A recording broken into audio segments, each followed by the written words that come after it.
नमस्कार छात्रों। तो स्वागत करते हैं आपका इस YouTube चैनल में। तो आज हम हिंदी की पाठ्य योजना संख्या 18 या 18 के बारे में बात करने जा रहे हैं, जो कि आपकी 8वीं कक्षा का लेसन है, चिट्ठियों की अनूठी दुनिया।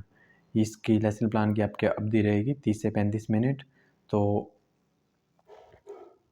सबसे पहले क्या करेंगे, हम ऑब्जेक्टिव सेट करेंगे, यानी अनुदेशनात्मक उद्देश्य सेट करते हैं कि पठन पाठन क्रिया के सफल समापन के उपरांत सभी छात्र निम्न में सक्षम होंगे। इसमें इन्होंने 5 प्रकार के ऑब्जेक्टिव यानी अनुदेशनात्मक उद्देश्य लिखे हैं। और उसके बाद हम क्या करते हैं, अनुदेशनात्मक उद्देश्य का चयन करने के बाद या सिलेक्ट करने के बाद या लिखने के बाद हम शिक्षण सहायक सामग्री का प्रयोग करते हैं, यानी टीचिंग एड। टीचिंग एड में सबसे पहले हमारा सामान्य शिक्षण सहायक सामग्री, जिसमें हम चॉक बोर्ड, संकेतक, झाड़न, और विशिष्ट शिक्षण सहायक सामग्री क्या है हमारी, चार्ट। तो इस सब का हम प्रयोग करते हैं। फिर उसके बाद क्या करते हैं, प्रीवियस नॉलेज टेस्टिंग, जिसे हम शॉर्ट फॉर्म में पीके टेस्टिंग भी बोलते हैं, यानी पूर्व ज्ञान परीक्षण। इसमें हम 3 या 4 प्रश्न बच्चों से पूछते हैं और वो बच्चे उनका उत्तर देते हैं। जैसे इन्होंने पूछा कि छात्रों, हम अपने से दूर लोगों से कैसे बात करते हैं, फ़ोन के माध्यम से। पुराने समय में संचार के क्या साधन हैं या क्या संसाधन थे, तो बच्चे क्या बोलते हैं, चिट्ठियों के द्वारा, चिट्ठियों। फिर इन्होंने उसके बाद प्रश्न लिखा है कि आपने कभी चिट्ठी लिखी है, तो बच्चे क्या बोलते हैं, बच्चे कई बोलते हैं हाँ, कई बोलते हैं नहीं। तो इस प्रकार क्या है कि असंतोषजनक उत्तर, आपने लास्ट प्रश्न में हमेशा ये लिखना है, असंतोषजनक उत्तर के बाद ही आपने अपना लेसन स्टार्ट करना है। तो आप किस प्रकार से अपना लेसन स्टार्ट करेंगे कि अंतिम प्रश्न का असंतोषजनक उत्तर मिलने पर, यानी topic announcement of the topic आपने इस तरीके से करना है कि अंतिम प्रश्न का असंतोषजनक उत्तर मिलने पर छात्र अध्यापक बुलंद स्वर में अपने उपविषय की उद्घोषणा करते हुए कहेगा कि छात्रों, आज हम चिट्ठियों की अनूठी दुनिया पाठ का विस्तार पूर्वक अध्ययन करेंगे। उसके बाद क्या है, प्रेजेंटेशन यानी प्रस्तुतिकरण। इसमें 4 स्टेप होते हैं आपके। फर्स्ट है शिक्षण बिंदु, सेकंड है आपका पीपल टीचर एक्टिविटी, यानी छात्र अध्यापक या छात्र अध्यापिका क्रियाकलाप, और क्या है छात्र, यानी तीसरा जो है वो पीपल एक्टिविटीज़ यानी छात्र क्रियाकलाप, और चौथा है चॉक बोर्ड। तो इस तरीके से आपने क्या करना है, सामान्य परिचय लिखना है। सबसे पहले सामान्य परिचय में शिक्षण बिंदु आपका क्या होगा, सामान्य परिचय। सामान्य परिचय में आपने सबसे पहले पाठ का नाम और इसके लेखक कौन है और ये पाठ किस की ओर संकेत करता है, यानी इस पाठ में आज हम क्या सीखने वाले हैं उसके बारे में लिखना है। कि सामान्य परिचय देना है, यानी उनको थोड़ा सा हिंट देना है कि आज हम क्या पढ़ने वाले हैं। तो उसमें आपने लिखना है कि छात्र अध्यापक चॉक बोर्ड पर लिखेगा तथा सभी छात्रों का ध्यान केंद्रित करेगा। और छात्र क्रियाकलाप में क्या होगा कि सभी छात्र चॉक बोर्ड की ओर देखेंगे।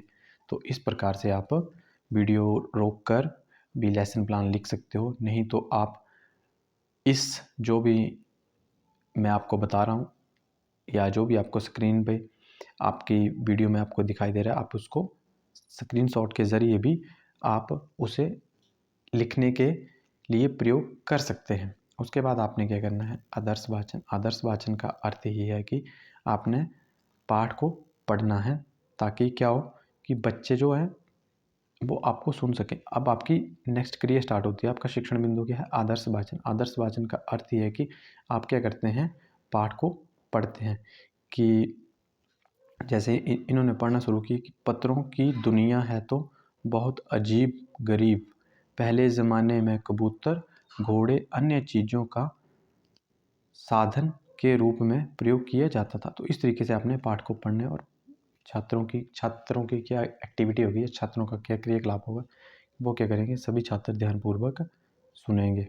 इसके बाद क्या है, जैसे जैसे आप पाठ पढ़ते जाओगे या पाठ की पंक्तियाँ पढ़ते जाओगे, बीच बीच में आपने कंपोनेंट यूज़ करते जाना कि छात्र अध्यापक थोड़ा रुक कर। उसके बाद क्या है कि आपने क्या करना है, बच्चों से उच्चारण अभ्यास करवाना है। जैसे आपने पाठ की कुछ पंक्तियाँ पढ़ी तो उनमें ऐसे जो भी कठिन वाक्य होंगे तो आप क्या करवाओगे, बच्चों से उनका उच्चारण अभ्यास करवाओगे ताकि बच्चे क्या कर सकें, जो भी कठिन वाक्य उनको पढ़ने में मुश्किल दे रहा है या उनका उच्चारण सही नहीं हो रहा है वो क्या करें, उन चीज़ों का या उन शब्दों का सही से उच्चारण कर सके। तो उसमें आपने क्या करना है कि छात्र अध्यापक कठिन शब्दों का उच्चारण अभ्यास करवाएगा तथा सभी छात्रों का क्या करेगा, उच्चारण अभ्यास करवाएगा।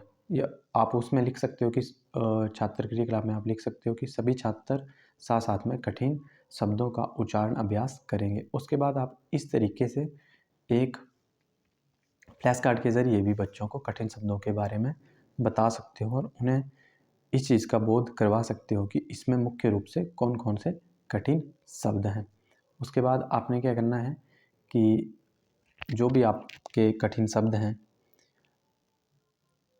उससे पहले आपने अनुकरण वाचन का प्रयोग करना। अनुकरण वाचन तो मैंने आपको पिछली हर वीडियो में बताया है कि क्या होता है कि बच्चे इसमें क्या करते हैं, शिक्षक उन्हें या आप उन्हें क्या करोगे, पाठ पढ़ने के लिए बोलोगे और बच्चे पाठ पढ़ेंगे और अन्य बच्चे जो हैं वो क्या करेंगे, ध्यानपूर्वक सुनेंगे। और कठिन शब्दों के अर्थ जो भी आपने पीछे फ्लैश कार्ड में देखो वो उस तरीके से लिखने हैं कि वो बच्चों को देखने में रोचक और आकर्षक लगे। और जब भी आप फ्लैश कार्ड का प्रयोग करेंगे तो उसमें आपने जो भी कठिन शब्द जो वो अपने लेसन प्लान में भी लिखने हैं और उसमें कंपोनेंट का प्रयोग करना है कि छात्र अध्यापक शिक्षण सहायक सामग्री की सहायता से समझाएगा और सभी छात्रों का ध्यान केंद्रित करेगा। और छात्र क्रियाकलाप में जो आपकी छात्रों की एक्टिविटी होगी वो होगी कि सभी छात्र उत्सुकतापूर्वक शिक्षण सहायक सामग्री की ओर देखेंगे। उसके बाद क्या है कि आप बच्चों से प्रश्न पूछोगे। तो जैसे आपने प्रश्न पूछा और बच्चे ने उसका सही उत्तर दिया तो आप उसे क्या बोलोगे, पॉजिटिव रीइंफोर्समेंट दोगे कि शाबाश बैठ जाओ, या छात्र अध्यापक छात्र की पीठ थपथपाएगा, या छात्र अध्यापक कक्षा में तालियां बजाने के लिए कहेगा कि बच्चे ने बहुत अच्छा उत्तर दिया है। तो आप इस प्रकार से अपनी कक्षा कक्ष की क्रिया यानी शिक्षण प्रक्रिया में इन सभी बातों का प्रयोग करके बहुत ही अच्छे ढंग से आप जो है वो शिक्षक शिक्षण की प्रक्रिया कर सकता है। उसके बाद क्या है कि आपने फिर से आदर्श वाचन का प्रयोग करना है। साथ साथ में आपने जो भी यहाँ पे ब्लैक पेन से लिखे गए हैं ये कंपोनेंट है, कंपोनेंट का भी प्रयोग करते जाने की छात्र अध्यापक थोड़ा रुक कर, छात्र अध्यापक कक्षा कक्ष में चहलकदमी करेगा, इस तरीके से। उसके बाद क्या करना है आपने कि छात्र अध्यापक उचित लय के साथ पाठ का वाचन करेगा। उसके बाद वही सेम आपका शिक्षण बिंदु होगा उच्चारण अभ्यास। उच्चारण अभ्यास में आपने बच्चों से क्या करवाना है, कठिन शब्दों का उच्चारण यानी आपने खुद भी बोलना है और सभी बच्चे भी साथ साथ में बोलेंगे। तो क्या है कि उसमें अपना कंपोनेंट प्रयोग करना है कि छात्र अध्यापक कठिन शब्दों का उच्चारण अभ्यास करेंगे। और इसमें क्या होगा कि सभी छात्र कठिन शब्दों का उच्चारण अभ्यास करेंगे। जैसे ही आपने कंपोनेंट लिखा उसके अकॉर्डिंग ही आपके छात्रों की क्या होगी, क्रिया होगी। उसके बाद क्या है अनुकरण वाचन। अनुकरण वाचन का अर्थ है कि आपने बच्चों को दोबारा से जो भी आपने 5-7 पंक्तियाँ पढ़ी हैं वो पंक्तियाँ भी बच्चे दोबारा से पढ़ेंगे और क्या करेंगे, एक बच्चा पढ़ेगा और बाकी बच्चे क्या करेंगे, ध्यानपूर्वक सुनेंगे। फिर उसके बाद क्या है शिक्षण बिंदु कठिन शब्दों के अर्थ जैसे शताब्दी, प्रयास, इस तरीके से आपने जो भी आप कठिन शब्दों के अर्थ को आपने क्या करना है ब्लैक बोर्ड के ऊपर लिखना है ताकि क्या हो, बच्चे बिल्कुल सही ढंग से उनके अर्थ को अपनी उत्तर पुस्तिका में नोट कर सके। और उसमें अपने कंपोनेंट का प्रयोग करना है कि छात्र अध्यापक चॉक बोर्ड पर लिखेगा और छात्रों का क्या क्रियाकलाप होगा उसमें कि सभी छात्र चॉक बोर्ड की ओर देखेंगे। उसके बाद क्या है फिर से आपने बच्चों से एक प्रश्न पूछना है। जैसे इन्होंने पूछा है कि पत्थर जैसा संतोष फ़ोन या एमएमएस क्यों नहीं दे या एसएमएस क्यों नहीं दे सकता है, सुनील आप बताइए। तो सुनील उत्तर देता है क्योंकि पत्थर एक नया सिलसिला शुरू करते हैं। शाबाश बहुत अच्छे, इस तरीके से आप बच्चों को बोल सकते हैं।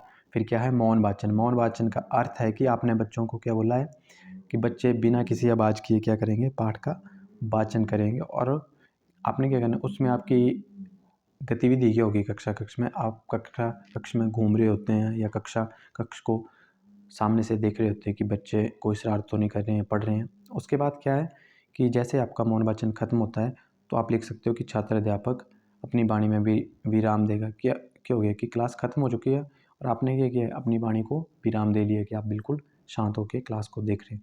फिर क्या है पुनरावृत्ति। पुनरावृत्ति का अर्थ है कि हमने जो भी आज कक्षा की गतिविधियों में बच्चों को पढ़ाया है वो हमने उसका क्या करना है, सारांश बताना है कि छात्र अध्यापक अपने भविष्य की पुनरावृत्ति करते हुए कहेगा कि छात्रों, आज हमने लेखक अरविंद कुमार जी के द्वारा लिखे गए पाठ चिट्ठियों की अनूठी दुनिया के बारे में विस्तार पूर्वक अध्ययन किया। तो इस प्रकार से आप क्या कर सकते हो, पुनरावृत्ति कर सकते हो। उसके बाद क्या है, आपके अनुदेशनात्मक उद्देश्य तो आपके शुरू में होते हैं, मूल्यांकन जो होता है वो सबसे लास्ट में होता है। मूल्यांकन आपका हमेशा ही उसी तरीके से होता है जिस तरीके से आपने ऑब्जेक्टिव चूज़ किया, यानी अनुदेशनात्मक उद्देश्य लिखे। अगर आपके 5 अनुदेशनात्मक उद्देश्य हैं तो ऑब्जेक्टिव भी आपके उतने ही होंगे। तो आप यहाँ से देख के ऑब्जेक्टिव भी लिख सकते हो और गृह कार्य भी यहाँ से देकर अपनी जो भी आपकी फाइल होगी उसमें लेसन प्लान बना सकते हो। तो ये थी आज की वीडियो। आई होप आपको वीडियो पसंद आई होगी। तो अगर वीडियो पसंद आई है तो आप वीडियो को लाइक, शेयर एंड कमेंट अवश्य करें और हमारे साथ जुड़े रहने के लिए नीचे दिए गए रेड कलर के सब्सक्राइब बटन को अवश्य ही प्रेस करें। धन्यवाद छात्रों, आपका दिन मंगलमय हो।